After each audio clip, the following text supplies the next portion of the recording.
En los tiempos que corren, la ciencia y los científicos aún no encuentran el canal apropiado para hacerse escuchar. Y tienen mucho que decir. Bienvenidos a la playa de la ciencia, donde los artífices del progreso en nuestro país al fin cobran voz. Esto es Science Beats.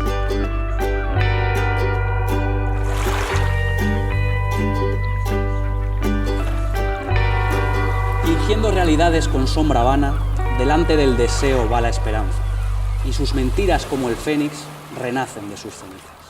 Quizás leyó a Gustavo Adolfo Bécquer, más de un pseudoterapeuta, y de ahí surgió su idea de aprovechar situaciones desesperadas de los pacientes y sus familias, prometiendo milagros con prácticas que no se basan en evidencias científicas. Nuestra invitada de hoy, la doctora Elena Campos Sánchez, preside precisamente la Asociación para Proteger al Enfermo de las Pseudoterapias, de cuyos objetivos nos hablará a continuación. Nacida en el municipio cacereño de Serradilla, la doctora Campos se muestra orgullosa de su origen humilde. Hija de padre albañil y de madre ama de casa, estudió siempre a través de la educación pública. Se licenció en biotecnología en la Universidad de Salamanca y realizó su tesis doctoral en el Departamento de Biología Celular e Inmunología Severo Ochoa, obteniendo el título de doctora en Biociencias Moleculares, especialidad Biomedicina. Su tesis, dirigida por el doctor César Covaleda Hernández, recibió el premio de investigación en enfermedades raras. Su investigación postdoctoral la lleva a cabo en el área de la inmunología viral con el objetivo de contribuir al desarrollo racional de vacunas, bajo la dirección de la doctora Margarita del Valle.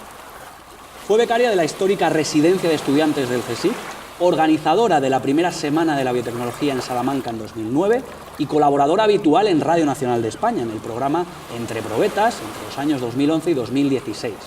Su labor por la ciencia y contra la pseudociencia la sitúan como referente indudable para los jóvenes científicos en Extremadura y en España. Bueno, pues estamos de nuevo en el Instituto de Física Teórica, al cual agradecemos que nos haya permitido volver a grabar. Y hoy nos acompaña Elena Campos Sánchez, a la cual también le damos las gracias por acceder a ser entrevistada. Elena, que además de su carrera investigadora, preside una asociación que persigue en este momento, en esta situación de apogeo, estas actividades pseudocientíficas, este tipo de pseudoterapias. ¿Cuál es el objetivo de la APTP? Pues antes de nombrar los objetivos de la Asociación para Proteger al Enfermo de Terapias Pseudocientíficas, me gustaría un poco introducir su motivo fundacional. Hubo un caso en Valencia de un joven de 21 años que enfermó de leucemia, una leucemia grave, pero con oportunidad terapéutica, y que a pesar de tener esa opción terapéutica, este chico decidió hacer caso a un pretendido terapeuta que lo convenció de que con una falsa medicina ortomolecular, en ausencia de ningún tipo de secuelas o efecto secundario, iba a poder recuperarse de su enfermedad. El joven lo creyó, abandonó el tratamiento, rechazó el trasplante, el cáncer reapareció y fue tarde. Entonces, el padre del joven, Julián Rodríguez Giner, acudió a las autoridades sanitarias para denunciar la situación porque consideraba que era mala praxis, y ahí fue cuando fue consciente de que este pretendido profesional realmente no era sanitario, carecía de estudios, es decir, era un curandero, y que además el establecimiento desde donde les atendía, esa pretendida clínica, tampoco estaba autorizada como sanitaria. Es decir, era todo un bulo, y su hijo estaba muerto.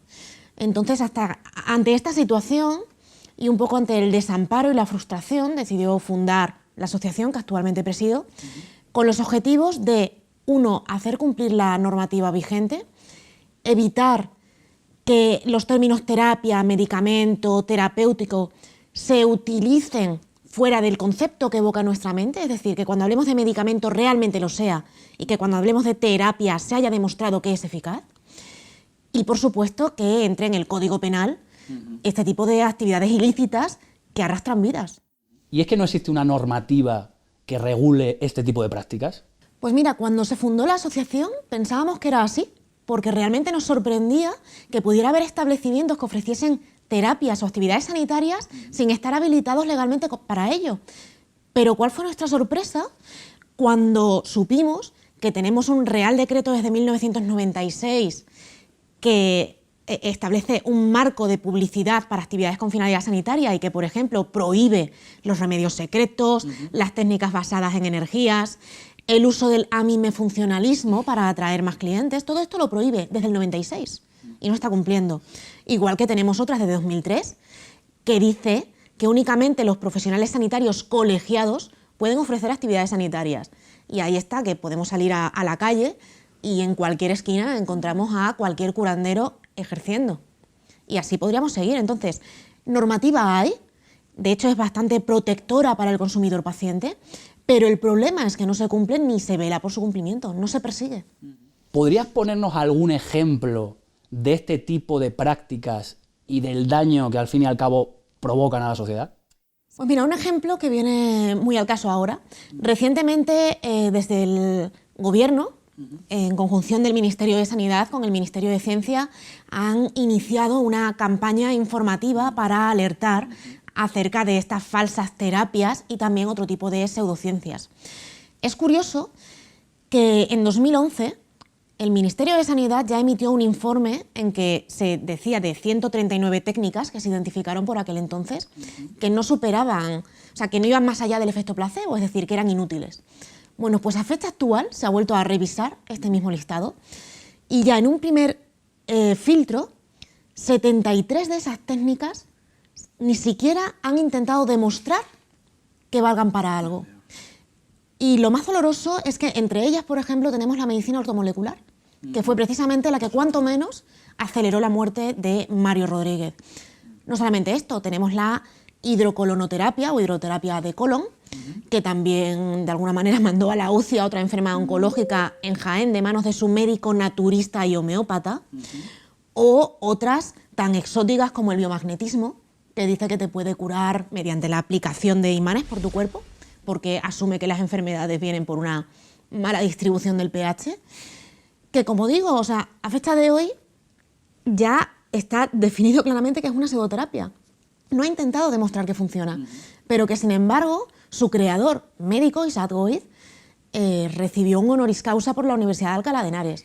Entonces estamos hablando de una problemática que ya no solamente depende de la desinformación social, que también, ya no solamente requiere información, sino requiere compromiso social de la administración, de nuestros políticos y responsables, por supuesto, y también, y sin lugar a dudas y sin excusas, de los profesionales sanitarios. No podemos tener un chiringuito y, desde luego, la relación de colegueo no puede estar por encima de la calidad asistencial y la dignidad del paciente. Bueno, ¿y qué consejo o qué recomendación darías tú a las personas en general para que puedan estar prevenidas de estas estafas, hablando claro? Pues mira, una cosa que les recomendaría encarecidamente es que cuando acudan a una pretendida clínica se fijen que tenga el número de registro sanitario en un lugar visible junto a las especialidades que legalmente les están autorizados llevar a cabo. Por otra parte, que se fijen en que quien les atiende sea un profesional sanitario colegiado, es decir, tenga una numeración de colegiación, porque te asegura que ha estudiado y que ejerce legalmente. Y por último, que si queremos adquirir algún tipo de medicamento, recordemos que los medicamentos, es decir, los productos con finalidad sanitaria, con indicación terapéutica real, únicamente se consiguen en las farmacias en nuestro país, en ningún otro lugar, pero que incluso dentro de las farmacias, al igual que se venden pastillas Juanola, también se venden otro tipo de preparados, que de hecho tengo alguno aquí que me gustaría enseñar, que de hecho por caja parecería un medicamento al uso, es más, este es el medicamento real y esto es un preparado homeopático y la homeopatía no cura, y que una cosa que nos permite identificar si realmente es un medicamento autorizado para su comercialización en España es este Código Nacional de Medicamento, que si vamos a cualquier caja que tengamos en casa lo podemos ver en la esquina superior derecha, y que está completamente ausente en el otro preparado. Además de la admirable labor que llevas a cabo dentro de la APTP, continúas haciendo ciencia de la de verdad. ¿En qué línea te encuentras sumida en tu investigación actual en el Centro de Biología Molecular?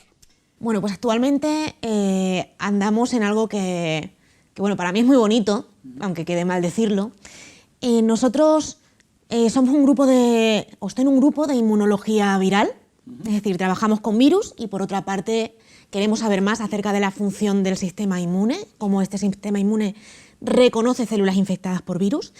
¿Y por qué nos interesa esto en concreto? Pues, verás, cuando una célula se infecta, para que nuestras células de defensa puedan reconocerla, realmente necesitan que se les enseñe trocitos de ese virus que ha infectado a otras células. Entonces, para que estos trocitos puedan ser enseñados a tus células de defensa, aquellas otras células que o bien están infectadas o han sido comidas por otra célula inmune, lo que hacen es digerir al patógeno, lo hacen trocitos, y a través de un canal, ¿vale?, sacan esos trocitos a su superficie. Y de esta manera la célula de defensa puede identificarlo y atacar y destruir a esa célula infectada, también una célula tumoral. ¿Qué es lo que ocurre? Que resulta, sorprendentemente, que en el mundo hay unos 20 casos descritos de personas que tienen cierto tipo de inmunodeficiencia, de hecho es una enfermedad rara, el síndrome del linfocito desnudo, que precisamente lo que les ocurre es que carecen de este canal. Entonces lo que sorprende es cómo pueden estar vivas estas personas si supuestamente carecen del mecanismo que les permitiría defenderse frente a infecciones.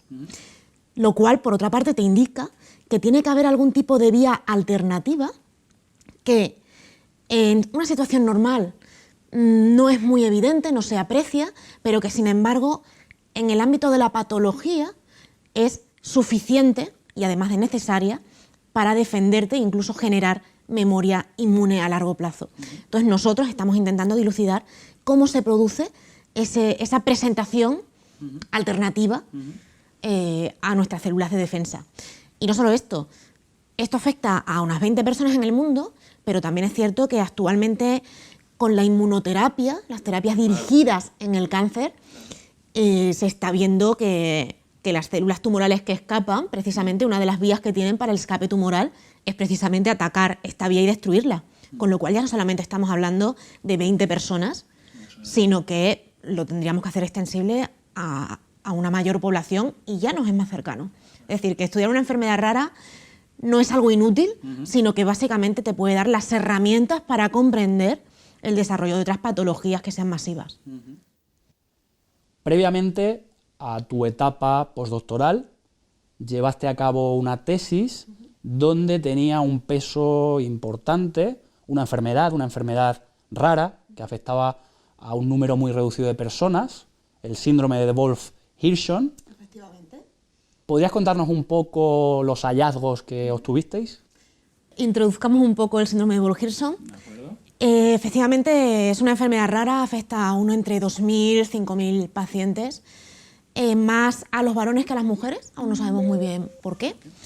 Y son niños, de hecho antes la esperanza de vida era bastante reducida porque ni siquiera se daba nombre a la enfermedad.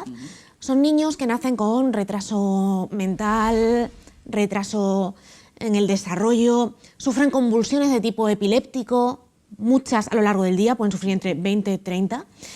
Y lo que es así más llamativo es que tienen una facie, unas caras que son muy características, parece un casco griego, ¿vale?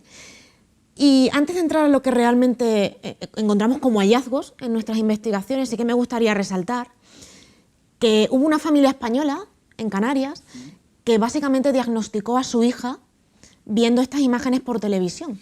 Es decir, aquí me gustaría hacer un llamamiento a la necesidad que hay de estas enfermedades raras, que aunque sean uno de cada 5.000, pero al final son muchos millones de personas a lo ancho y largo del mundo, a que cuanto menos se les dé nombre a su patología, porque les va la vida en ello. Ahora, ¿qué descubrimos nosotros o qué describimos? Nosotros trabajamos con un modelo de ratón de la enfermedad, que le faltaba pues, uno de los genes que se asume que tiene un impacto en el desarrollo de este síndrome. Y bueno, pues observamos que efectivamente con la única ausencia de ese gen se produce unas manifestaciones muy parecidas en ratón a las del ser humano, con lo cual ya nos vale para modelo de estudio posterior, y que aparte afecta muy gravemente al sistema inmune, con lo cual son niños de los cuales deberíamos estar muy pendientes a lo largo de su vida para intentar evitar las infecciones a todos los niveles. Y una vez más, este gen, si en lugar de perderse empieza a expresarse mucho, se hiperactiva, también es responsable del mieloma múltiple, que es otro tipo de cáncer, con lo cual, una vez más, son campos que están íntimamente relacionados y que tenemos que darles la importancia que merecen. Ambos somos extremeños y ahora mismo nos encontramos en Madrid, ciudad en la que residimos, ciudad en la que llevamos a cabo nuestra investigación. ¿Crees que podríamos haber continuado nuestra carrera en Extremadura? ¿Crees que existen las posibilidades y las infraestructuras suficientes para que esto pudiese ser así? Pregunta interesante y compleja. A veces se dice que Extremadura es la gran desconocida, pero es que casi que añadiría que es la gran desconocida incluso para los extremeños. De hecho, a finales del pasado año hubo un congreso, un encuentro de extremeños en el exterior, en que nos llamaron a varios científicos, entre otros, y ahí algunos nos enteramos de que existía un centro de investigaciones tecnológicas y científicas en Extremadura, denominado CICITEX.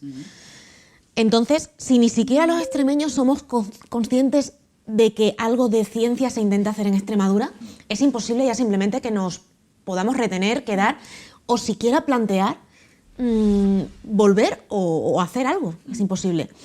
Cierto es que bueno, se pretende de alguna manera incrementar o apostar por la ciencia en Extremadura, pero evidentemente por el momento los resultados que se han conseguido pues son bastante inapreciables. ¿Y cuál es el futuro con el que sueña Elena Campos Sánchez? Elena sueña con que Érase una vez el cuerpo humano vuelva a la televisión en prime time, porque posiblemente se generarían muchos más científicos y partes de los bulos en biomedicina se evitarían. Pero siendo un poco más realista y casi siendo un poco más práctica, me encantaría, aunque sea algo utópico, que llegado un momento cualquier persona, cualquier ciudadano se sintiera en la suficiente libertad y autonomía como para llamar a un centro de investigación a pedir información acerca de X y que los científicos supiésemos ser lo suficientemente humildes y cercanos a la gente como para podérselo explicar y se estableciese una correspondencia.